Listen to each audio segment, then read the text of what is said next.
Tax কমানোর জন্য বা আয়কর রেয়াত পাওয়ার জন্য আপনাকে কত টাকা ইনভেস্টমেন্ট করা লাগবে?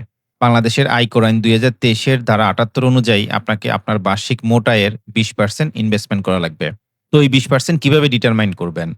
জনাব করিম ফেরদৌস একজন বেসরকারি চাকরিজীবী। তার মান্থলি স্যালারি ৳৭৩,০০০। যেখানে basic salary, house rent allowance, medical allowance এরকম বিভিন্ন স্যালারি কম্পোনেন্টস আছে। তো তার অ্যানুয়াল স্যালারি হলো ৳৯,৫৬,০০০। আমরা মান্থলি স্যালারিকে ১২ মাসে কনভার্ট করে অ্যানুয়াল ইনকাম বের করে নিয়েছি। স্যালারি ইনকাম ছাড়াও আমরা ধরে নিলাম তার অন্যান্য ইনকাম আছে ৳৩০,০০০ মতো। অর্থাৎ স্যালারি এবং আদার ইনকাম সহ তার অ্যানুয়াল মোট আয় ৳৯,৮৬,০০০। এক্ষেত্রে জনাব করিম ফেরদৌস একজন বেসরকারি চাকরিজীবী হিসেবে তার মোট স্যালারি ইনকাম অর্থাৎ ৳৯,৫৬,০০০ এর ১/৩ অর্থাৎ ৳৩,১৮,৬৬৭ কর ছাড় পাবেন। কর অব্যাহতিপ্রাপ্ত আয় ৳৩,১৮,৬৬৭ বাদ দেওয়ার পর তার ট্যাক্সেবল স্যালারি ইনকাম হলো ৳৬,৩৭,৩৩৩। এই ৳৬,৩৭,৩৩৩ সাথে অন্যান্য ইনকাম ৳৩০,০০০ যোগ করলে মোট ট্যাক্সেবল ইনকাম হয় ৳৬,৬৭,৩৩৩। এই ৳৬,৬৭,৩৩৩ র ২০% অর্থাৎ ৳১,৩৩,৪৬৭ তাকে ইনভেস্টমেন্ট করা লাগবে। ট্যাক্স রিবেট সংক্রান্ত ডিটেইলস ক্যালকুলেশন বুঝার জন্য আপনি এই ভিডিওটি দেখতে পারেন।